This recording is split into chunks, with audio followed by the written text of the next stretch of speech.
matin. L'édito politique sur Europe 1 avec Le Figaro. Bonjour Vincent Trémollet de Villers. Bonjour Dimitri, bonjour Anissa, bonjour à tous. Bonjour Vincent. Vincent, hier soir, Jean-Luc Mélenchon donnait une conférence à Sciences Po Paris, alors après celle de Lille qui avait été interdite vendredi dernier pour des raisons de troubles à l'ordre public. Le chef des Insoumis a donc retrouvé un amphi pour s'exprimer en toute liberté. Oui, on peut même dire qu'à Sciences Po Paris, malgré un petit comité d'accueil, Jean-Luc Mélenchon jouait à domicile. C'est la deuxième fois de l'année qu'il y prononce une conférence et hier, ils étaient près de 1000 à venir l'écouter dans l'amphi Boutmy. L'ancien sénateur socialiste y a fait l'éloge de l'insoumission et il y avait quelque chose d'affligeant dans cette mise en scène collective où de jeunes étudiants soumis à tous les conformismes ont ovationné le dignitaire du gauchisme culturel comme si c'était un résistant. Le temple du politiquement correct qui s'imagine en assemblée révolutionnaire le tout pour 15 000 € par an, ça fait quand même un peu cher le frisson. D'autant que les vrais rebelles, ce sont Alain Finkielkraut, qui ne peut pas mettre les pieds dans cet amphi. C'est l'universitaire Florence Bergeau-Blacker, qui n'est pas la bienvenue à Sciences Po depuis qu'elle a publié son livre sur les frères musulmans.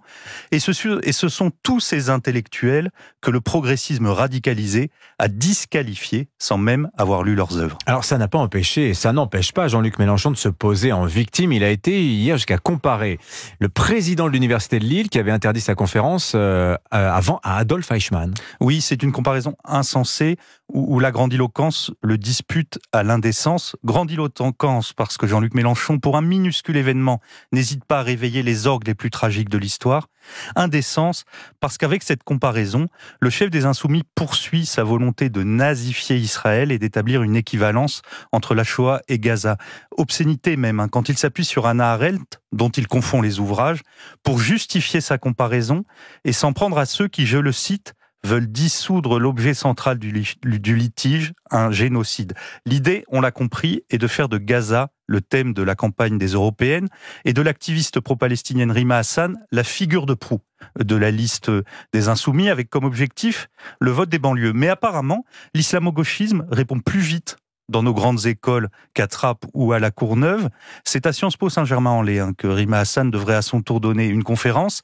En vérité, en Occident, depuis le 7 octobre, tous les bastions universitaires du wokisme ont basculé dans un antisionisme obsessionnel, quand ce n'est pas dans un antisémitisme décomplexé, et c'est proprement effrayant. Alors reste, Vincent, que la semaine dernière, Jean-Luc Mélenchon n'a pas pu tenir sa conférence à l'université de Lille. Elle a été interdite par le préfet au nom de possibles troubles à l'ordre public. Est-ce que ça n'est pas tout de même un recul de la liberté ? Oui, c'était le censeur censuré. Le chef des Insoumis a subi ce que sa mouvance impose à tous ses adversaires politiques. Comme libéral, on doit dénoncer l'empêchement de cette conférence, mais sans oublier que la gauche radicale pratique volontiers cette menace de trouble à l'ordre public pour les meetings de ses opposants.